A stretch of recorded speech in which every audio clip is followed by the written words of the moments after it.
이번 주 주요 가상자산 뉴스입니다.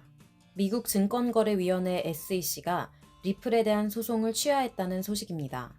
SEC는 지난 2020년 리플랩스가 판매한 가상자산 리플이 미등록 증권에 해당하며 리플과 일부 임원들이 등록되지 않은 증권 공모로 13억 달러를 불법적으로 조달했다고 주장했습니다.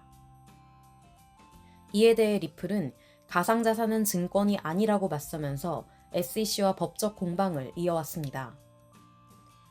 그런데 지난 2023년 7월 법원은 리플은 기관 투자가에게 판매됐을 경우에만 증권법 적용 대상이라며 가상자산 거래소에서 일반 투자자에게 판매한 경우에는 증권법이 위반이 아니다라고 판결하며 리플의 손을 들어줬습니다. 그러나 SEC는 이에 불복해 지난해 항소를 진행하겠다는 의사를 밝혔지만 지난 19일 항소를 취하했습니다. 약 5년간 이어진 긴 법적 공방을 끝낸 브래드 갈링하우스 리플 CEO는 본인의 X에 우리가 기다려온 순간이라며 리플과 가상자산 업계 등 모든 면에서 큰 승리다 라고 강조했습니다. SEC가 항소를 취하하면서 리플 현물 ETF 승인 가능성도 높아졌습니다. 현재 SEC에는 그레이스케일과 비트와이즈 등 주요 자산운용사들의 리플 현물 ETF 신청서가 접수돼 있는데 법적 논란에서 자유로워지면서 ETF도 조만간 승인될 것이라는 전망이 나오고 있습니다. JP모건은 최근 리플 현물 ETF가 상장될 경우 약 11조 원이 유입될 수 있다고 전망했습니다. 다음 소식입니다.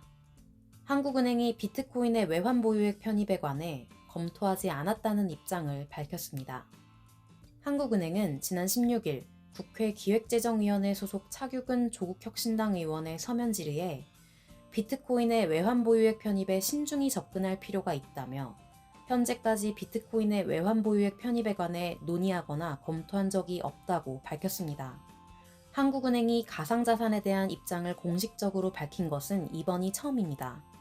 한국은행은 비트코인 비축에 대해 부정적인 입장을 밝힌 첫 번째 이유는 높은 가격 변동성 때문이라고 밝혔습니다.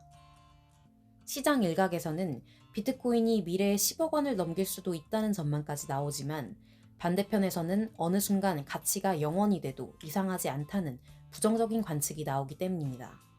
한국은행은 가상자산 시장이 불안정해질 경우 비트코인을 현금화하는 과정에서 거래 비용이 급격히 확대될 우려가 있다고도 지적했습니다.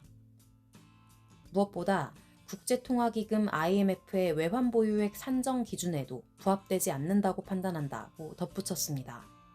외환 보유액은 필요한 때 즉시 활용할 수 있어야 하기 때문에 유동성과 시장성을 갖추고 태환성 있는 통화로 표시되며 일반적으로 신용등급이 적격 투자 등급 이상이어야 한다는 게 IMF 기준입니다. 그런데 비트코인은 이런 기준에 맞지 않는다는 겁니다. 또 한국은행은 비트코인의 외환 보유액 편입에 대해 체코, 브라질 등 일부 국가는 긍정적인 의견을 내놓은 것으로 알려졌지만 유럽중앙은행이나 스위스 중앙은행, 일본 정부 등은 부정적인 견해를 나타낸 상황이라고 전했습니다. 다음 소식입니다. 기관 투자자의 가상자산 투자를 허용하기 위한 법률 개정안이 발의됐습니다. 정성국 국민의힘 의원은 지난 17일 자산운용사의 투자 대상에 가상자산을 포함하는 자본시장과 금융투자업에 관한 법률 개정안을 대표 발의했습니다. 자본시장법상 집합투자기구가 가상자산 연계상품을 발행하고 거래할 수 있도록 허용하자는 내용인데 쉽게 말해 국내 자산운용사들이 가상자산 ETF를 만들고 판매할 수 있도록 허용하자는 겁니다. 당정은 지난 7일에도 가상자산 시장의 건전한 발전을 위한 정책과제 간담회를 열고 비트코인 현물 ETF 도입 검토를 공식화하기도 했습니다. 지금까지 금융당국은 금융기관의 가상자산 투자를 엄격하게 막아왔습니다. 증시로 갈 자금이 ETF 등 간접투자 상품을 통해 코인 시장으로 흘러들어가게 되면 자본시장 육성에 어려움이 가중될 수 있고 시장 변동성이 큰 코인 시장의 특성상 금융 시스템에도 예상치 못한 부작용을 유발할 수 있다는 판단에 따른 조치였습니다. 이 때문에 이미 지난해 1월 미국에서 시작된 비트코인 현물 ETF와 같은 금융상품은 국내에서는 승인되지 않았습니다. 그러나 미국 도널드 트럼프 2기 행정부의 친가상자산 정책 기조에 맞춰서 국내에서도 정치권을 중심으로 가상자산 정책 공론화에 속도가 붙고 있는 모습입니다. 여기에 조기 대선 가능성과 맞물려서 청년층과 개인 투자자들의 표심을 잡기 위한 여야 주요 주자들의 가상자산 관련 정책 대결도 본격화될 것이라는 관측에 힘이 실립니다.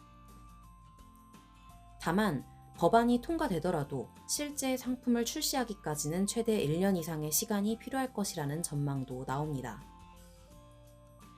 국회가 법안을 주도하면서 당국이 시행령과 거래소 규정 등을 바꾸기까지 시간이 소요되고 일반적인 ETF도 해외보다 상장이 어려운 국내 규정상 시간이 더 필요하다는 겁니다. 다음 소식입니다.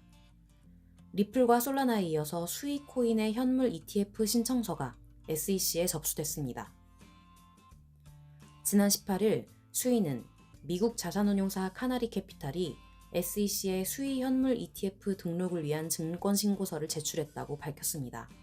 수의 측은 이번 카나리 캐피탈의 서류 제출은 전통 금융권에서 수의에 대한 신뢰도가 높아지고 있다는 신호다라고 해석했습니다. 수의만이 아닙니다. 지난 20일 미국 자산운용사인 볼라틸리티 쉐어즈는 SEC의 승인을 받아서 솔라나 기반의 ETF 2종을 출시했습니다. 비트코인과 이더리움에 이어서 세 번째로 승인된 코인 ETF입니다. 바네크와 프랭클린 템플턴 등 다른 자산운용사들 역시 솔라나 ETF 출시를 앞두고 있습니다. 이처럼 알트코인 ETF 출시에 대한 열기가 뜨거워진 것은 기관 투자자들의 가상자산 투자에 관심이 기울어지고 있기 때문입니다. 지난 18일 코인베이스와 EY 파르테논이 공동 발표한 보고서에 따르면 기관 투자자들을 대상으로 한 설문조사에서 응답자들의 83%가 2025년에 가상자산 투자 비중을 확대할 계획이라고 밝혔습니다. 기관 투자자들이 가상자산에 주목하는 이유는 향후 3년간 가장 매력적인 수익률을 제공할 자산으로 가상자산을 꼽고 있기 때문이라고 보고서는 분석했습니다. 가장 선호도가 높은 가상자산은 비트코인과 이더리움이었고 대다수 기관이 포트폴리오의 5% 이상을 가상자산에 할당할 계획이라고 밝혔습니다. 이는 비트코인과 이더리움에 이은 신규 코인 ETF 출시 기대감 때문입니다. 이번 조사는 지난 1월 글로벌 기관 투자자 350곳 이상을 대상으로 진행됐습니다.